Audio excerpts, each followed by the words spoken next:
Magandang araw po sa inyong lahat, or should I say magandang gabi, dahil andito po kami sa aming tinutuluyang resort sa Alta Vista de Boracay. Yes, kung napansin yung iba po yung ating background, kami po ay nasa isang maiksing bakasyon dito po sa Boracay. A much needed rest. Hinintay ko lang po makatulog lahat ng mga kasamahan ko bago ko mag-vlog at bigyan ng reaksyon yung nangyaring hearing sa Senado kanina tungkol sa confidential funds ni Vice President Sara Duterte. Pero bago po tayo magsimula, gusto ko lang pong batiin at i-shoutout ang aking gwapong dating neighbor dyan po sa Leverisa, Malate, si Ai Lawan. Konnichiwa Ai, siya po ngayon ay based sa Osaka, Japan. Kamusta ka na dyan? At salamat sa pagsuporta at panonood sa aking channel. Okay, gusto ko lang pong bigyan ng reaksyon itong nangyaring hearing kanina tungkol nga dyan sa confidential funds ni Sara Duterte. Pero, pakinggan muna natin yung opening prayer ni Senator Amy Marcos. Magpadala po kayo ng maraming anghel ng katotohanan at ilayo sa amin ang pagpapakalat ng kasinungalingan. Ito ang aming dalangin sa ngalan ni Jesus. Amen. Ayan, humihingi po siya sa ating Panginoon na magpadala daw ng mga anghel ng katotohanan para lahat ng sasabihin ng mga witnesses, ng defense, at ng prosecution, at ng mga senator judges ay maging pawang katotohanan lamang. Pero siguro yung panalangin ni Amy Marcos, parang ipanalangin nating lahat para sa mga Sara Duterte senators. Dahil sila po ang mahilig magpakalat ng fake news eh. At tandaan ninyo, kailangan talaga natin ng mga anghel ng katotohanan. Lalo na, at ang nililitis po dyan sa impeachment trial ay ang presidente ng impyerno. Walang iba kundi si Vice President Sara Duterte. So, yung panalangin ni Amy Marcos na sana magpadala ang Diyos ng mga anghel ng katotohanan, tama po. Kailangan po natin ng mga anghel ng katotohanan to counter the fake news, mga balita, mga haka-haka, mga intrigang pinapakalat ng kampo ni Sara Duterte at ni Amy Marcos. Natawa kasi ako dito kay Atty. Lorna Capunan kanina dahil binanggit niya yung mga pangalan ng tumanggap ng confidential funds. At ang iba mga pangalan na sinabi niya ay si Andy Lim, si Patty Ting, at si Alejandro Pikit. Kita nyo, doon pa lang sa mga pangalan, alam na natin na merong hocus-pocus dyan. Magbibigay rin lang sila ng mga aliases, yung panghalatang halata. Sa bagay, talaga naman po kasi pag sinabing confidential, pwede ka talaga magbigay ng aliases. Kasi nga confidential Dahil kung sasabihin din lang nila yung totoong pangalan, hindi na siya confidential. At baka, tulad ng sabi ng iba, malagay sa panganib kapag binanggit nila yung totoong pangalan ng mga nakatanggap ng confidential funds. Okay, given.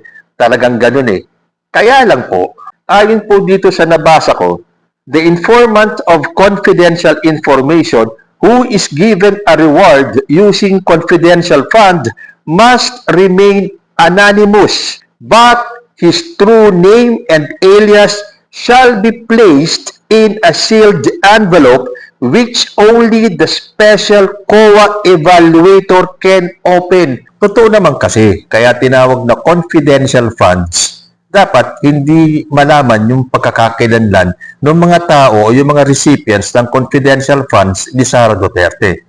Pero, siyempre, hindi naman po pwedeng basta ganun na lang.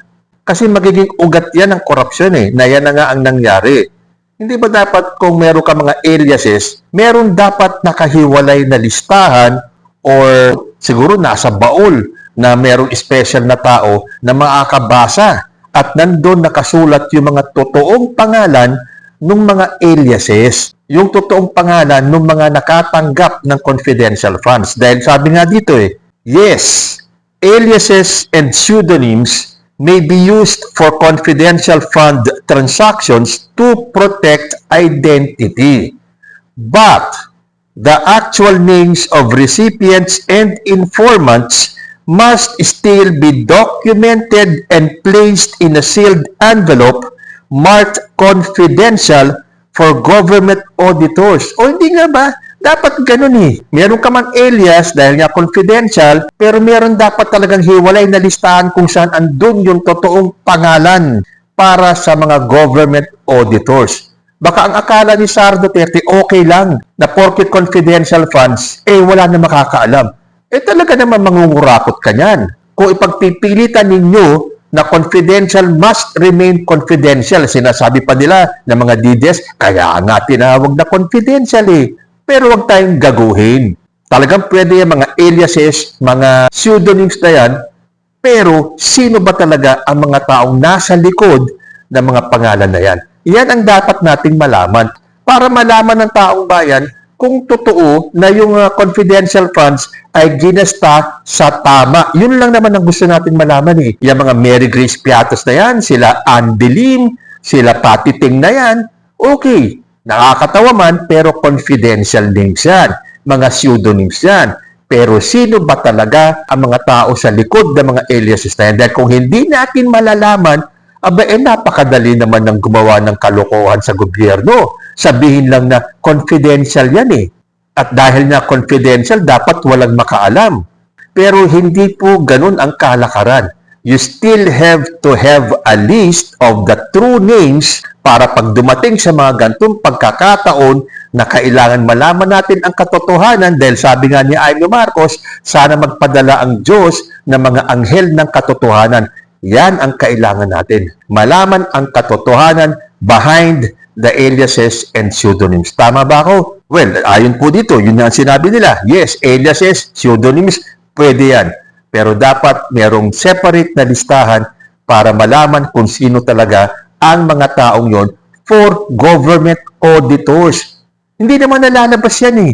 Kung hindi lang naging kahina-hinala yung paggasta ng 125 million in 11 days. Pero itong mga DDS syempre naglabasan in full force talaga sila para ipagtanggol yan confidential funds na yan.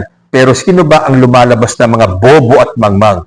Yung mga nagtatanggol at pinagpipilitan na confidential funds yan at walang ibang dapat makaalam. Okay, walang dapat talaga makaalam. Pero dumating sa sukdulan na kaduda-duda na yung paggasta. At ito ang pagkakataon na dapat isiwalat kung sino yung mga tao sa likod ng confidential names na yan.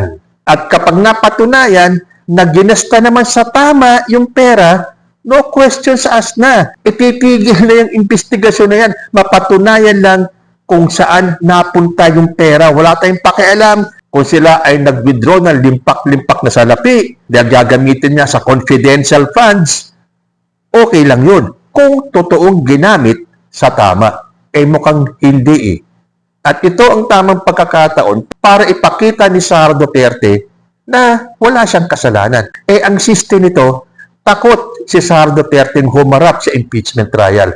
Pababayaan niya lang yung kanyang mga abogado. Sooner or later, mapapatunayan talaga na may sala si Sara Duterte. The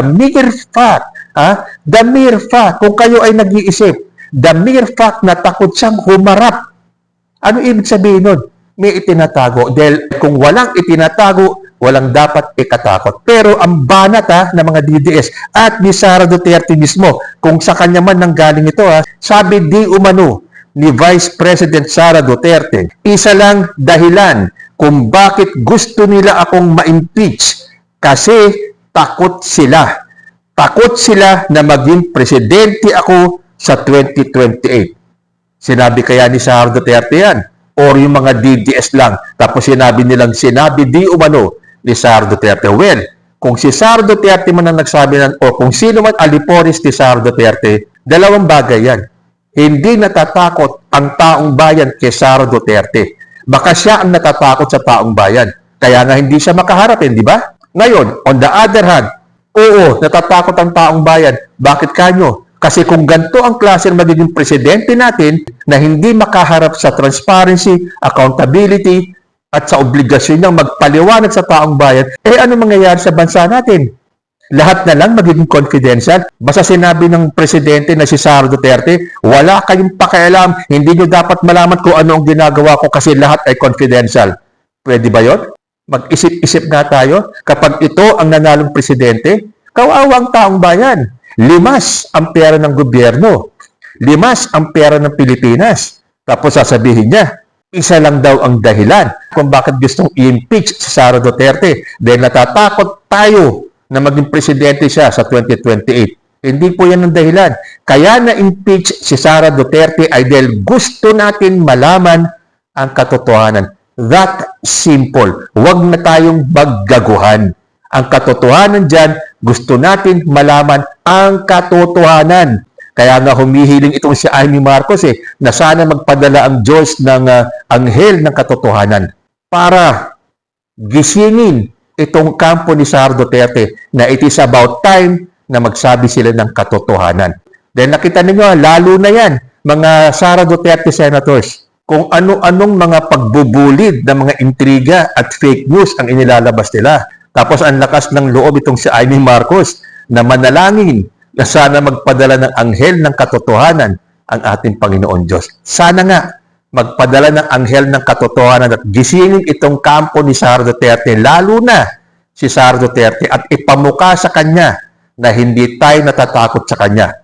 Natatakot lang tayo dahil kapag siya ang naging presidente, tapos ang Pilipinas. So, susubaybayan pa rin po natin kung ano mangyayari dyan sa investigasyon tungkol sa confidential funds ni Sara Duterte. Kayo po, ano ang masasabi ninyo? Comment lang po down below and I will see you in my next video. Diyos te aguila.